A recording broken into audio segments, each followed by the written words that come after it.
BTB listeners, thank you so much for checking out today's episode. Listen, if this episode inspires you, do me a favor and take 5 seconds to shoot me a like and subscribe to the podcast.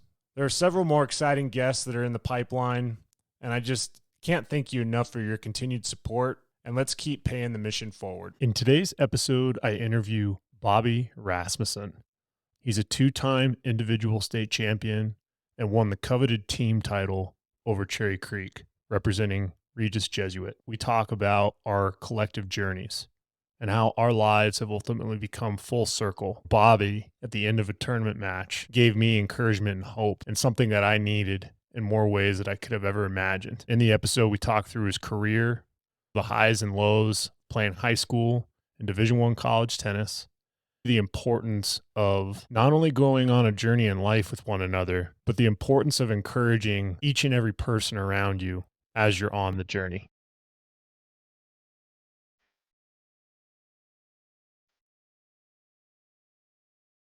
Welcome to the BTB Project, designed to empower listeners to identify their why and to live their best lives no matter the circumstances. My name is Kollman Gearheart. A former athlete and motivational coach, I've had the opportunity to inspire thousands through my story and help accomplish what they are built to be. You'll be encouraged by each and every episode, and let's get into it.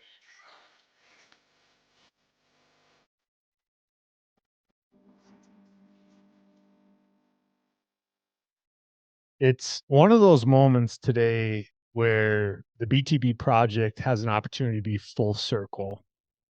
The old cliche, if you can't beat them, join them. And I never thought back in the day that one of the greatest competitors that I faced as a junior would ever turn into a situation where there's a lot of pieces and aspects to our journeys collectively that have led us to have an unbelievable story. I come from a high school coaching background, 17 years. I spent 10 of those years at this gentleman's old high school. And it brings me a tremendous honor, privileged, and incredibly humbled. A Colorado State champion, a Division I college tennis player, Mr. Bobby Rasmussen. Welcome to the BTB Project.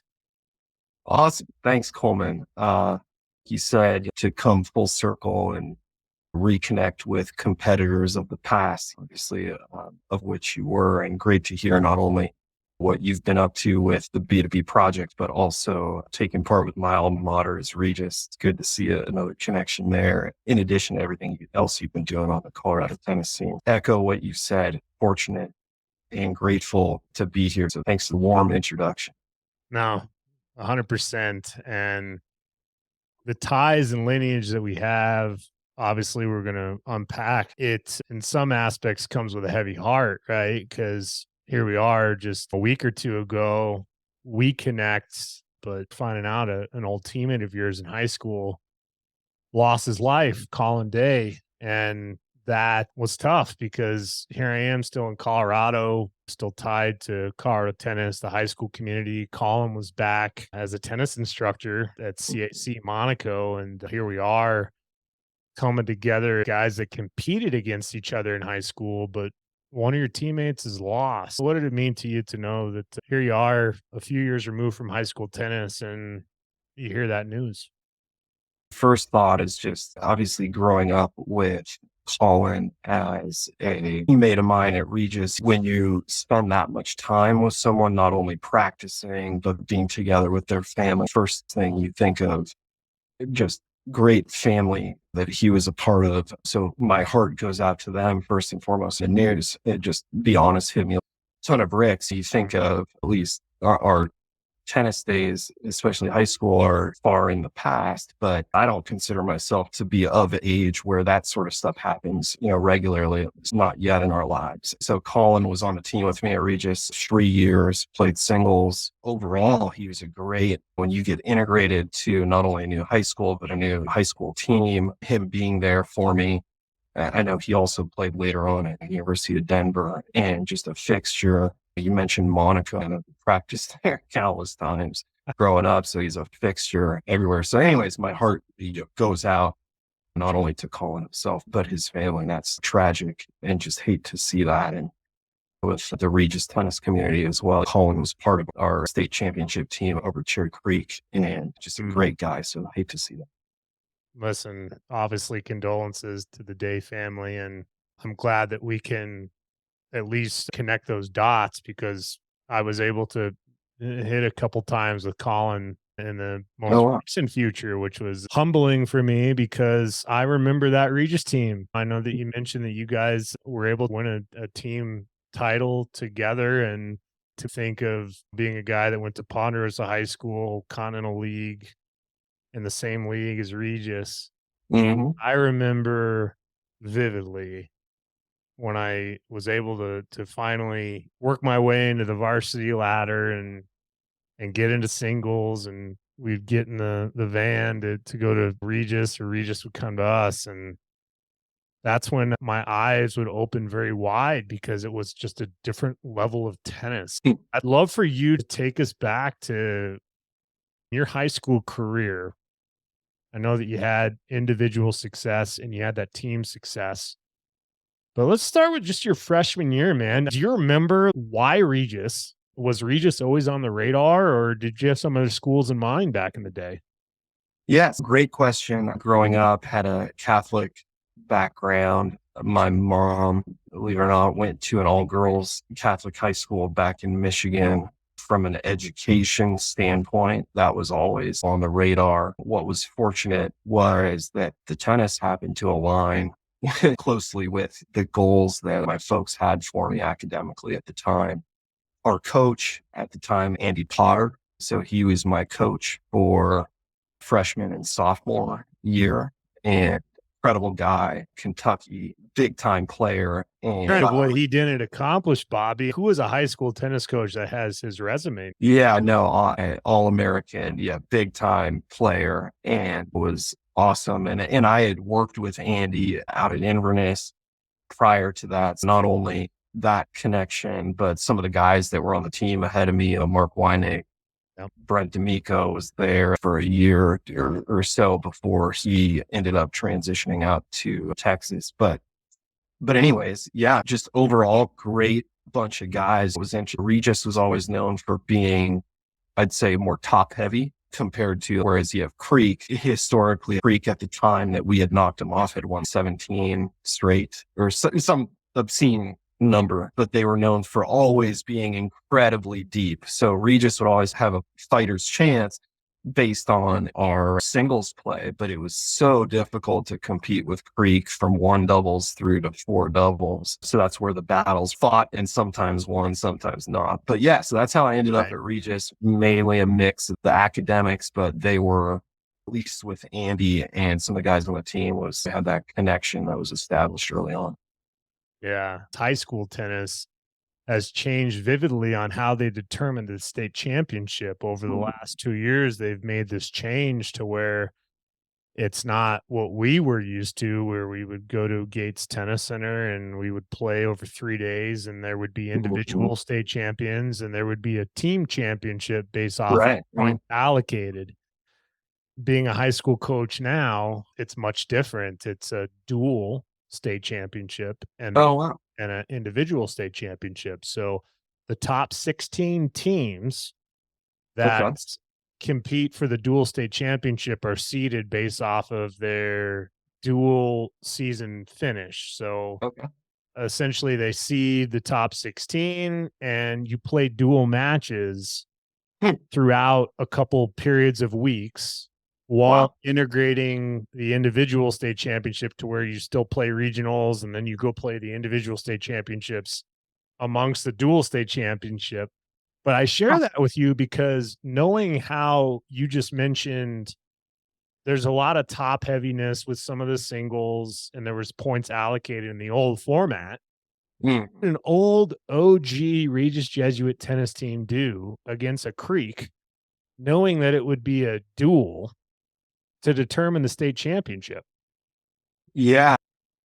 Trying to think back, Creek had some pretty impressive years. Chad Harris, that was their number one player a couple years, at least I don't know if it was my freshman and sophomore year, but it would be a grind for sure. You compare that to how they do it in college with Division I and other divisions as well, just where you go head to head through the NCAA tournament, right? With each position counting as a spot, and it really makes front of the lineup down to the bottom really crucial and critical. And I know in the old format, you said they'd have different points allocated, right, for how far you'd get at 1, 2, 3 singles all the way down 4 doubles. And you said Creek was always tough, especially on the doubles side, but they had some grinder in the front of the lineup too. So I don't know. It'd be a battle. We only got them once out of my 4 years there. So what they've done, I'm a Colorado native. My dad went to Wheat Ridge. My uncle went to Wheat Ridge. We all remember that 96 team, that Creek for the first time, Chris Jenkins. When it comes to what made me start ticking as a tennis player, it was knowing that history. How cool would it be to knock off prestigious tennis program? Bobby, they were on the cover of Sports Illustrated back in 96. And I know you're saying just to knock them off once, but I want to go back there for a little bit. I know you had Potter for your first 2 years.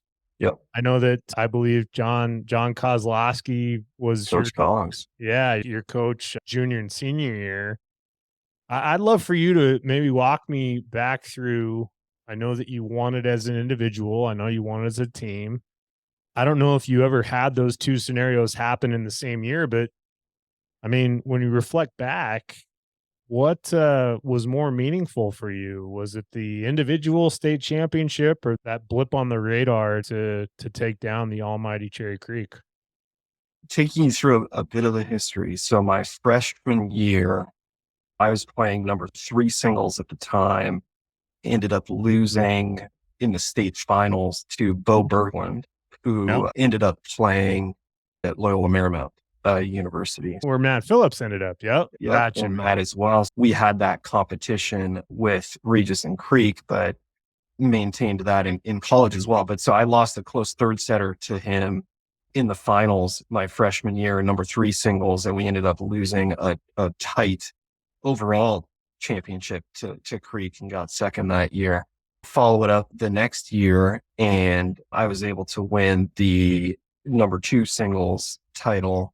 And then that year also captured the state crown, which is a big deal for us because we, not ashamed to admit it, but we hated Creek with every fiber in our body from their coach. His name was Kirk Price. The guy was just, goodness. We thought he was just a heinous individual in terms of tennis. It was concerned, not personal, but it was a big deal for us and did not, because operated with an air of arrogance that really was motivation for us. But they had the right to. When you're on the cover of Sports Illustrated and you're doing what they did in the manner that they did over the years, hey, they could talk the talk. So that was a huge deal for us my sophomore year to end up winning that title. And I still have, to me, one of the great pictures I have at home is me hugging that giant state trophy. And that's a proud moment because the individual is one thing, but especially in tennis, I really appreciated the competition that we had at the team level with high school. And then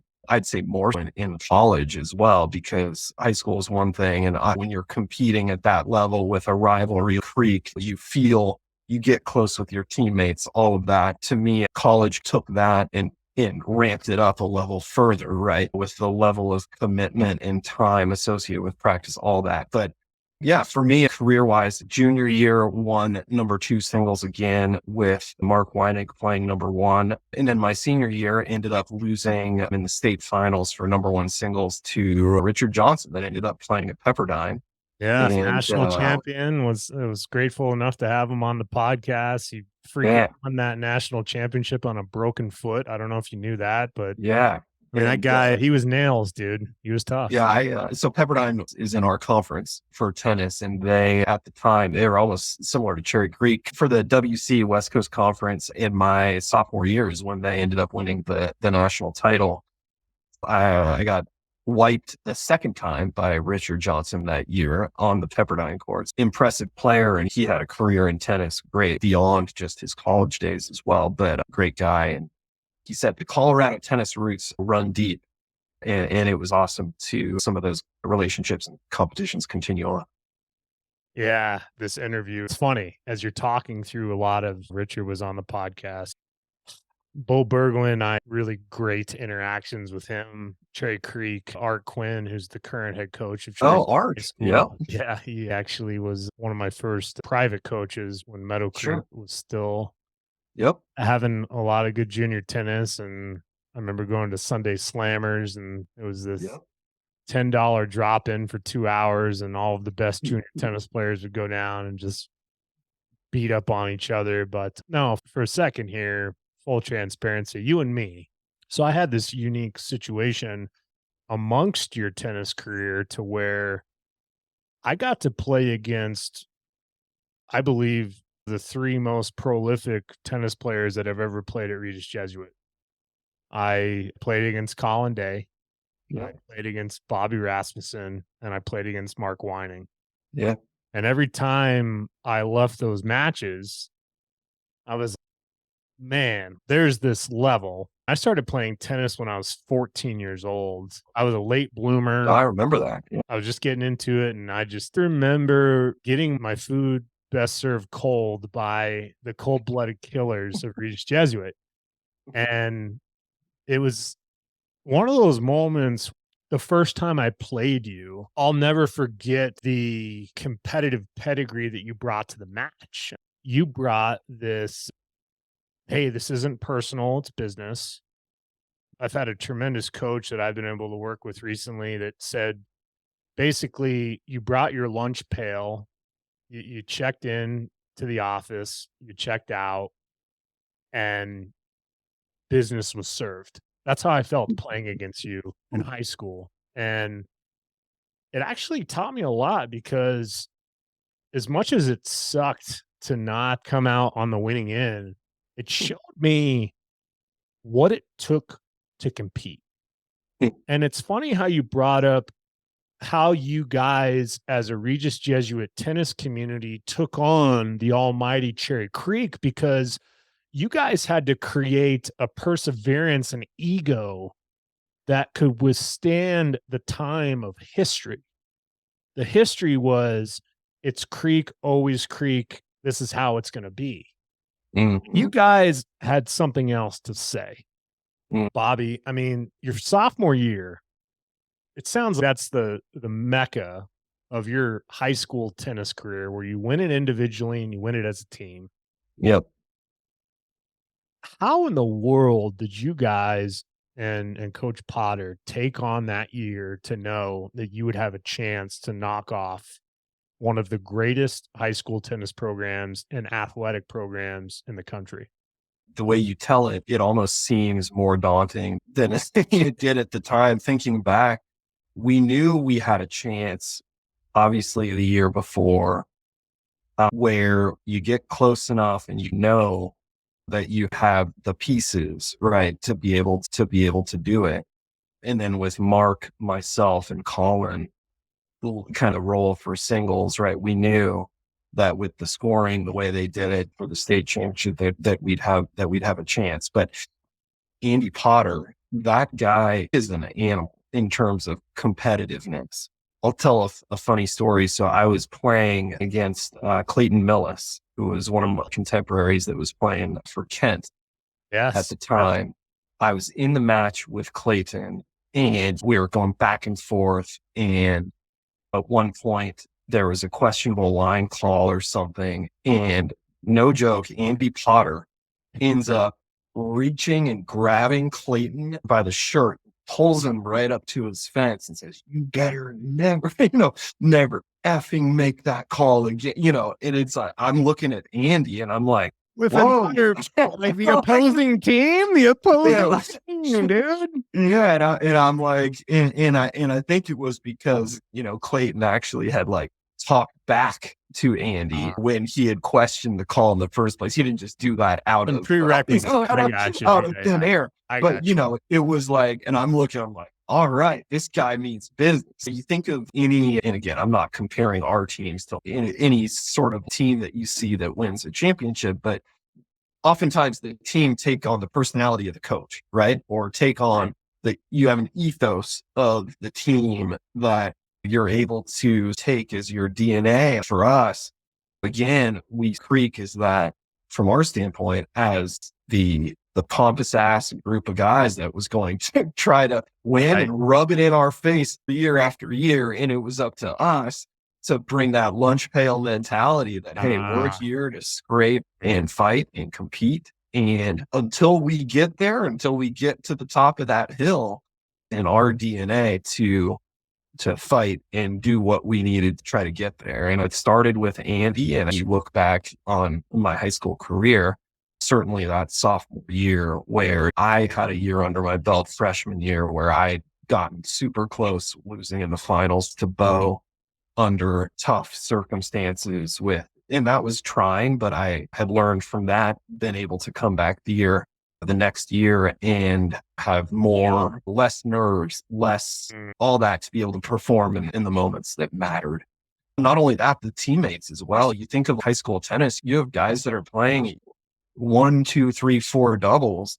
A lot of times these are guys that they're not playing competitive tennis. They're not playing open singles tournaments, right? They're good tennis players, right? No joke. But at the same standpoint, if you're winning a high school title, you need your number one guy through your 4 doubles. And one of my best friends, Brian Kavanaugh, he played number 4 doubles with Clark Pryor. And again, they did enough. They lost in the finals at number 4, but they did enough to be able to, again, step up when it mattered in a way that the year before Brian was on the JV team. And you think of, they also took Andy's mentality to heart in circumstances where they hadn't played a ton of competitive tennis to where they'd be tested or the nerves or all of that. And oftentimes it comes to light at regionals or state. And it's all right, big moments to be hanging on guys. I'm fortunate to say that all those guys, you go through it and have a team and teammates that, and that's why honestly the news with Colin hurts so much. I have a picture with him and I arm in arm with the trophy and with holding on to the trophy. So it's things like that where obviously not only being close with guys, but going through the fire and living the journey of that is a big deal. I'm so appreciative of you sharing that. What a wild ride. Being a coach myself, I know it comes from the top down, being able to be the image and the light and the influence. Players pick up on it, they take it on to either help them or hurt them. And the fact that Coach Potter aligned himself accordingly for you guys to do something extraordinary your sophomore year, I couldn't be more proud of you and that team. And Bobby, you and I, as much as I talked about those head-to-heads in high school. Hey, we had some battles. But I remember vividly one battle that was outside of high school. It was a sectional tournament. I don't know where we were. I don't know if it was Utah or Las Vegas or something, but it took me a little while to get my tennis legs underneath me. But here I am being the recipient of some very tough losses to you. And I just remember playing this particular match. I'll never forget the end of the match. You took an opportunity to feed words into my life in that moment. I was 16-ish. A couple weeks prior to this tournament, I took my mom to her first rehab. My mom was an alcoholic. And at that point, my dad had moved out to try to find a safer place and a better situation. My brother had moved out as well. And I was living by myself with my mom. And I get to this tournament and I'm basically holding on, trying to navigate life. See Bobby Rasmussen in the first round of this sectional, and you got to be kidding me. But what was so compelling about this was Bobby provided words of wisdom and hope for me. You encouraged me, and it was around my serve. My serve was a weapon. I developed it. I worked very hard on it. Yeah. And it was something that in a particular match you noticed. What does it mean to you to know that you had some words that not only ignited an unbelievable path in my career, but in that moment, Bobby, I was so down in the dumps that I could arguably say that moment helped save my life. Wow. Yeah. To hear that, obviously, you never know the impact that your words or the approach that you take can have on someone in the moment. But to hear that obviously warms my heart. What I recall back from those days and the battles that we've had is while the wins and losses and the results is one thing, but how a person competes, conducts themselves, actually competes between the lines. I knew at the time that I was impressed first and foremost based on how good of a tennis player you were with how late you picked it up. That was impressive to begin with. But most of all was you displayed a true joy for the game that a lot of people that are that were, let's say at the time, let's say more talented, more fortunate with the Yeah. gifts that they have. But it's in tennis, you don't completely realize that until your eyes are opened or you really run into somebody that displays just grit, competitiveness to fight and truly love for the game. So hearing that the way we connected post match, that had an impact, it means a lot to me. But obviously I'm glad the impact that it had. But I can safely say that looking back on my own college year, my own career in Colorado, both high school and after in college, playing against you always stuck out. Just the way you would scratch and compete and putting that together and on the career you had post high school,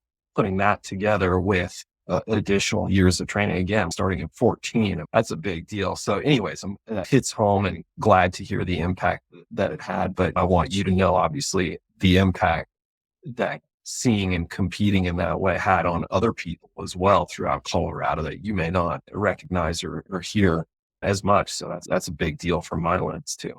Yeah, no, that's cool to hear, man. And I appreciate you hearing me out on some of the touchy feely stuff. But at the end of the day, we knew each other in forehands and backhands, but here we are living life. And Yeah. a lot of the fast track that I had, and I use this analogy all the time, is it easier to run after a dog or have a dog run after you? And I've lived in most of my life as a junior having a dog run after me, and that helps you fast track pretty quick. That's what's so hard is you just don't know what people are going through, and those words as much as a battlefield. And there's a lot of egos, a lot of folks out there that were more about the wins and losses than they were about the people. I'll never forget that conversation. And it makes me think you were one of the toughest competitors I ever Mhm. competed against. There's three names that come to mind. Richard Tift from Chico, Yeah, I remember. that name. That guy, and this was right when I started. So I go up the steamboat and the Aragon family, they were tied to that Steamboat Springs ability, and freaking Rich would come out and just rip these serves. You gotta be kidding me. Um, so he was one that made me scratch my head. The second one was Steve Nolan. Okay. He was a Smoky Hill guy. So Smoky. he Oh, was yeah. in our close ties to Ponderosa where I played, and he reminded me very quickly of what the game could be, and that was tough. But Bobby Rasmussen is right there, man. So as I say that and I talk about competitive spirits, how did you instill outside of Andy Potter strangling another kid on another team to influence your team, drove your competitive spirits as a junior? Yeah, I had a number of coaches growing up in Colorado, but I'd say one that had, and he knows this, the probably most significant impact to my development, Brian Salazar. And Brian, when I first started working with him, I remember we came off the court and I'm hearing him talk with my mom. And he said, He says, Patty, you gotta toughen him up. You gotta, I'm like, Brian, I'm right here, man. Like, what is going on? So he actually took me to Greenwood Athletic Club, and we would do a mixture between obviously the drilling and the technical elements of the game, but he'd also drill me conditioning wise. And not only that, he took me to Greenwood and said, okay, we're going to play one-on-one basketball. So we get there in the basketball court, and I start plucky freshman, think I'm the crap because I've got these accolades behind me with my tennis career. And he gets out there and just boom, hacks me, pushes me, punches me, hacks me. And I go, foul, what are you doing, Brian? He goes, nobody called a foul. What are you doing? Are you going to, and he says, are you going to, I said you were flopping or something, right? Yeah, exactly. With a lot more expletives involved. But he's like, are you going to fight through it? Are you going to be a little brat? What are you going to do about it? It was through those sessions, not only that, but Brian, he ended up taking Matt Phillips and I to the snowball tournament in Salt Lake City. In between the first rounds of the tournament, we would go back to the hotel, and Brian had a knack for when he would hit you with a pillow, it would feel sledgehammer being delivered.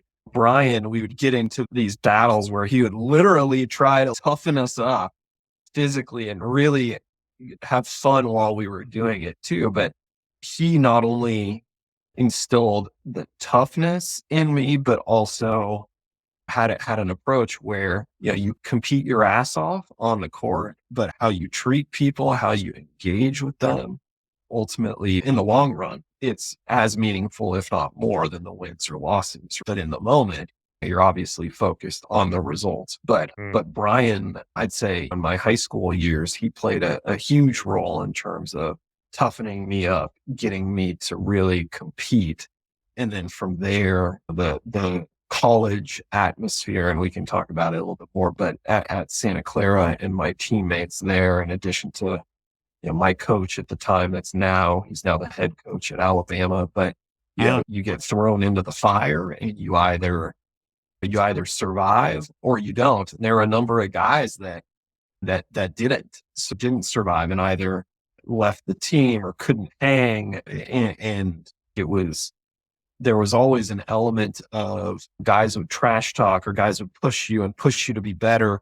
But at the end of the day, there was always an element of love or element of bonding behind it, where in the moment it would feel you're being challenged and pushed to the brink, but it was being done in a way that pushes you ultimately. I don't know if it's a piece of wood, or if you bend over time, strength. I don't know. Probably bad analogy. Maybe it's I don't know. You treat that wood, it can bend into a beautiful piece of art, or it can break. Absolutely. Right. Yeah. So I'd say, that not only, so you have Brian as an influence, but you have Mark Weining being somebody that was at Regis, that was playing number one, playing singles ahead of me for my first for 3 years. Right. So he played number 2 while I was number 3 in my freshman year. He played number 1 sophomore and junior year while I was behind him there. Just having influences where you have people and guys that are either older than you or helping to, again, push and instill a sense of culture that's associated either with a team or with a certain approach to how you do your work on a day-to-day basis. But I'd point to those figures, but Brian, his background, he's a big lacrosse guy in addition to what he's done. I mean, exactly. He's built a little bit of a tank, right? A miniature tank. So whenever I would try to step on him, he would quickly remind me that even though I was taller than him, I'd be put in my place pretty quickly. So that was helpful to have. Yeah, it's full circle because I was able to spend some time with Brian Salazar myself. He was a tremendous coach. He actually gave me advice and words of wisdom, no different than you after that match. So I don't take that lightly. And then when I think of Brian, how he was in your life, my similarity would be after high school when I went to a tennis academy in Litchfield Park, Arizona. I had 2 coaches from Poland. I got introduced to the academy by the gentleman, Paul Benzinski, who played. Oh, Paul. There you go. Yeah. and he had heavy Polish ties. His dad Yep. actually used to clean the floors of my dad's office building. Oh, wow. And that was the only reason that Paul Benzinski and I ever connected in that way. And yeah, he Hmm. was gracious enough to provide that resource. I go out there, I work with these two guys from Poland. They very vague English. Robert Wojciech played at South Carolina. He was an All-American. And then Marcin, he didn't have a last name because I guess he used to work at the discos back in Poland and got in really big trouble at the Oh my discos. And gosh. when he came to the United States, don't tell anybody my last name. But no, I share this because they spoke two vivid words of English, Bobby. It was run and the S word. And that's all I heard for 13 months. Oh, So I spent 13 months at this academy, 6 days a week, 6 hours a day. I was eating 1,300 calories a day, and I lost 100 pounds in 13 months. I had a knee injury and then went to Northern Colorado. But nonetheless, as I share that with you and I have you think about your college tennis experience, I'd love for you to give a brief insight to the listeners of you won the individual state championship, you won the team title in high school. mm. What did college tennis mean to you, man? Yeah.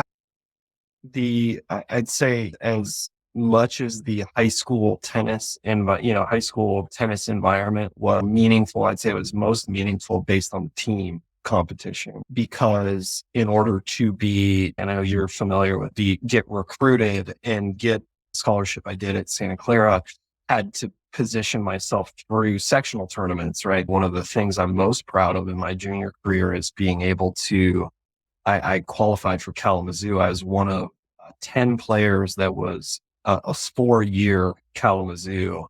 So each first year 16, second year 16, first year 18, second year 18. So that was something I was proud of there. And that parlayed again to the visits that I took and ended up at Santa Clara.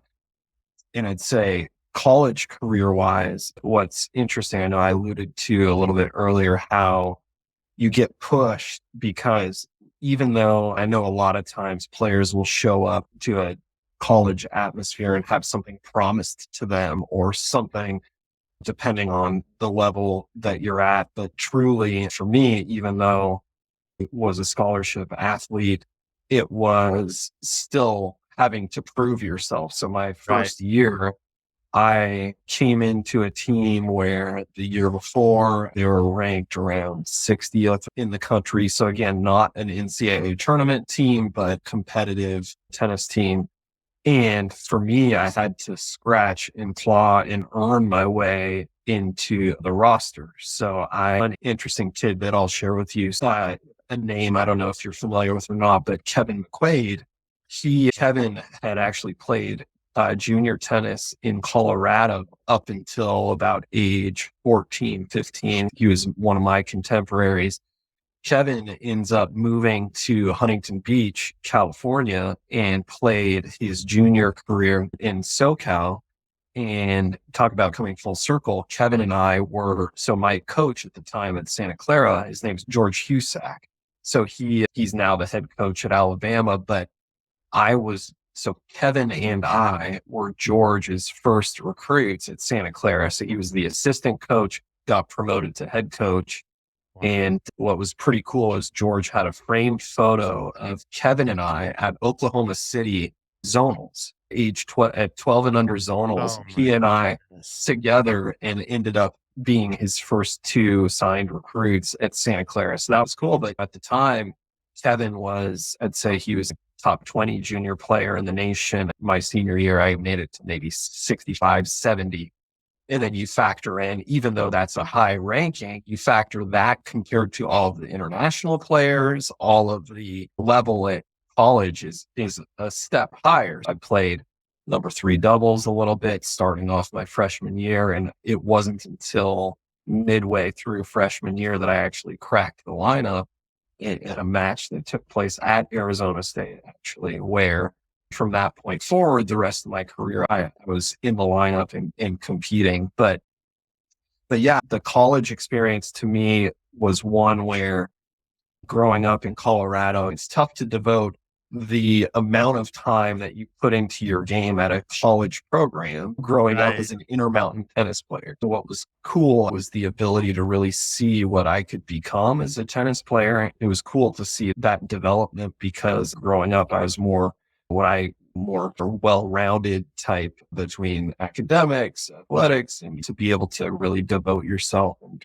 see what you could become in college was pretty cool. But for us as a program at Santa Clara, we never made the NCAA tournament, which is a bit of a bummer. My senior year, we were ranked as high as 50 or so, 47 or 50, which put us right on the bubble. On the brink, Unfortunately, we ended up getting fourth in the WCC tournament, which burst our bubble. And Pepperdine was always, I know we mentioned Richard Johnson, but Pepperdine was always our conference and our automatic bid every single year that I was there. But yeah, just getting to compete, and I'll always be grateful at Santa Clara, obviously, the college environment with the amount of time, energy that you devote not only to the game, but also with your teammates and to those relationships. That stuff sticks with you, I'd say, probably more. Obviously, the high school stuff is a big deal, but it takes that to another level, and I'll always be thankful for that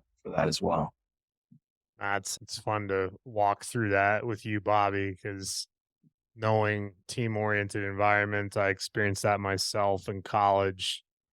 So here we are, right? We're 20-ish years removed from when we were competing against each other. And you have uncovered where I'm at today and some of the things that have transpired because of that moment that you and I had on the court, to where you decided put a positive message into my life. Mm-hmm. After my college playing career, I followed my brother's footsteps. My brother's 4 years older than me. He's a high school soccer coach, 22 years into it, actually as a assistant girls coach at Regis Jesuit still. And I eventually took on that pedigree and ended up at Regis Jesuit. And my athletic director was John Kozlowski, Coach Koz, who was your coach. And I came there on a whim. It was to help a friend of mine, Ann Slocum, coach a girls tennis team as an assistant. She desperately needed somebody, and I said, sure, I'll give it a shot. Mm-hmm. And then that first year, we were right on the brink of winning a 4A state championship, lost out to Cheyenne Mountain by a couple points, but I coached 3 lines to individual state championships. It was 3 singles, 1 doubles, and 3 doubles. Oh, wow. And the 3 singles player, her name was Kate Carroll. Her brother, Matt Carroll, won a state championship at Kent Denver. Yep. And anywho, so I started as an assistant, and then Ann leaves suddenly. I didn't want anything to do with high school tennis coaching, head coaching, moving forward, and I fell into it. And then 10 years later, I coached multiple individual state championships at Regis on the girls' side. Came up close as top 3 as a team, never won it as a team, but I was there. And I recently had a moment where here I am as a dad, and I'm taking my son this past summer to a running camp. He's a cross country and track runner. Oh, wow. Junior at Valor Christian, and highly recruited, much different than whatever I experienced. I'm just holding on to the handlebars as dad. So here we are, man, at a running camp in Palo Alto, California. Oh. Wow. And we show up. He's there for 3 days. One of the days, Dick Gould comes out, spends a couple hours with me and my son. Wow. I was gracious enough to have Dick Gould on the podcast because one of my mentors, Jeff Salzenstein, played for him. Yep. And what was so fun about Dick was he meets us there in Palo Alto, and he doesn't spend a blip of time with me. He's only spending time with my son, asking him about his running.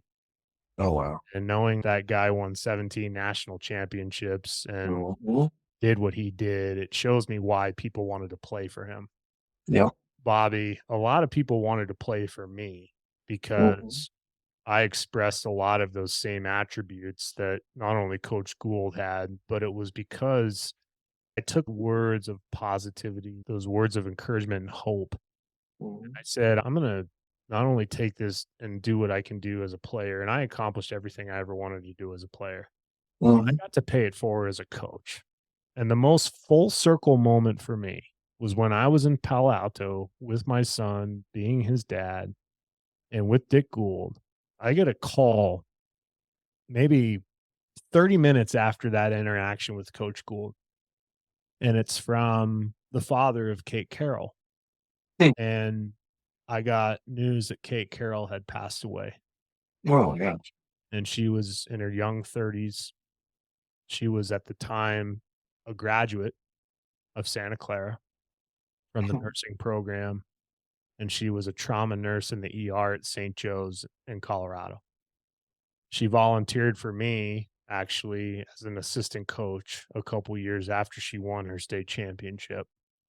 Hey, And here I am, less than 24 hours after her dad got the news that he lost his daughter, that I was one of the first phone calls because I was an impact.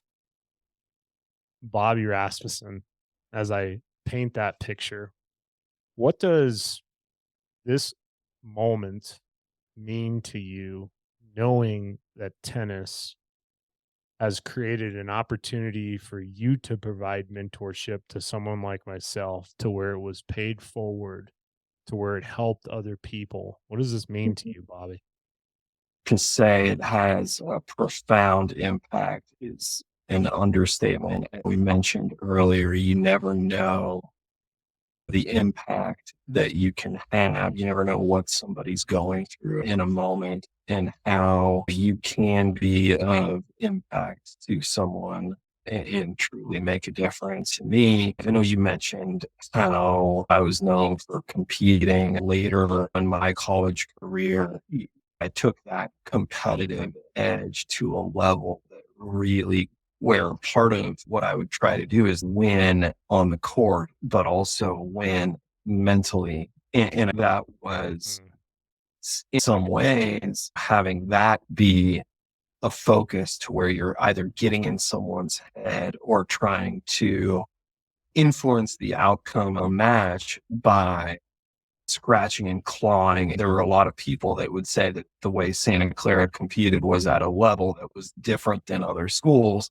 And not only that, I was oftentimes the head of not the number one player, but the head of the beast in terms of the taking that approach, the way we went about it, which in some cases, looking back, when we talk about full circle, and there were a lot of interactions where looking back, I can see both the positive in terms of where you can see, okay, how I interacted, how I operated in a certain moment had a profound impact, and that means the world to hear. And you can also, being reflective, think back to the opportune times and situations where maybe you fall short, right? Or maybe right. you focus on the small things at the time. Focusing on the small things is making sure that you get in a guy's head to influence a double fault, right? Or to where you're abusing a guy's backhand with heavy forehands that's causing him to reach above his injury. So you say, go to the well, or you're just Yeah. needle a guy in the moment. It's thinking back. I wonder, it means the world to hear the impact on the right side. But then you also wonder, and when thinking about how players and kids compete now and try to influence winning or try to get that outcome they desire, there is a fine line between it's if you compete and you compete hard, it's one thing to go about that on the court in a certain way. But to me, because I would say on the court, I think that was where I would really get into it. And that's part of what, to me, I wasn't in the college level. I was talented, but I wasn't playing number one for Santa Clara. I played mostly 4 or 5 and there were 6 singles, and then ended up my senior career at number 4. So it wasn't as a singles player. I wasn't the most talented in doubles. I was more, but again, it gets back to the team element, the battling, and it really does matter no matter how you compete and engage on the court. It really does matter how you the impact and how you can engage outside the court. And one thing that sticks with me is you get so focused on the outcome. And this actually came up when I've been a Nuggets fan my whole life. The Nuggets won the title this last year, obviously. Go. And one of the things that struck me the most is when they, first time in the history, actually getting to the pinnacle of ultimate success, Jokic was asked, so how does it, tell me, how are you feeling? And for him, the answer was, yeah, brother, it feels great. But at the same standpoint, the victory is the journey, is the day in, day out, the grind. If you don't enjoy, if you don't wake up to be able to constantly get better in life, to constantly look to improve yourself and improve and be there for others around you, then what do you have at the end of the day? Whether you win or lose, what matters and the impact that each of us has is dependent on the journey and how you go about that. I'm glad to hear that the work you're putting in on the coaching side, because it really does make a difference to kids' lives, and not only in the present, but then engage and interact later in their lives personally as well. Nikola and what he said as the Nuggets won that trophy. Yeah, the journey. And I can deeply relate to that. And people often ask me they want to know how I tick, they want to know my why. And I always teach uncovering the why, because I believe your why can overcome any how. Yep. And here I am on a podcast that I balked at for 13 years, thinking that no one wanted to listen to a blip of what I had to say. Is one of the greatest competitors that I've ever competed against in tennis. You and I talking through this, and there's so many nuggets that no pun intended, the Nuggets listeners can take away from today. But nonetheless, man, I couldn't be more proud of you. And that down the road, there's a part 2 for you and I. But knowing how much of an impact you've been on me, I'm forever indebted. I'm forever grateful. And I know that I shared Kate Carroll's story, but there's probably another 100 stories that I could share with you. And the why behind the how is that moment way back in an Intermountain tournament when you decided to give me some encouragement. And Bobby Rasmussen, I can't thank you enough for joining me today on the BTB project. Yeah, thanks, Colin. Again, it's deeply meaningful to not only share the stories, but understand impact of relationships. And the Colorado tennis community is far and wide, and it's awesome to see how you're continuing to connect, not only connect everybody, but bring those stories and bring those perspectives to light, not only our contemporaries, but the next generation, because there's a lot to be gleaned of it, only from all the stories in between the successes. There's hard successes, heartache, again, the journey, right? Because the journey encapsulates it all. Nothing ever goes perfect in life from start to finish, how you go about it, how you treat people along the way. So I'm really proud and happy to hear the impact that not only I had with you, but also how you influenced me to be able to see the way that somebody can compete with going through trials, tribulations, starting tennis at a later time in your life, seeing it through dark times with the Polish guys all the way to being part of the building blocks of the Division I program at UNC. So awesome to see and fortunate to reconnect with you and be on this B2B project.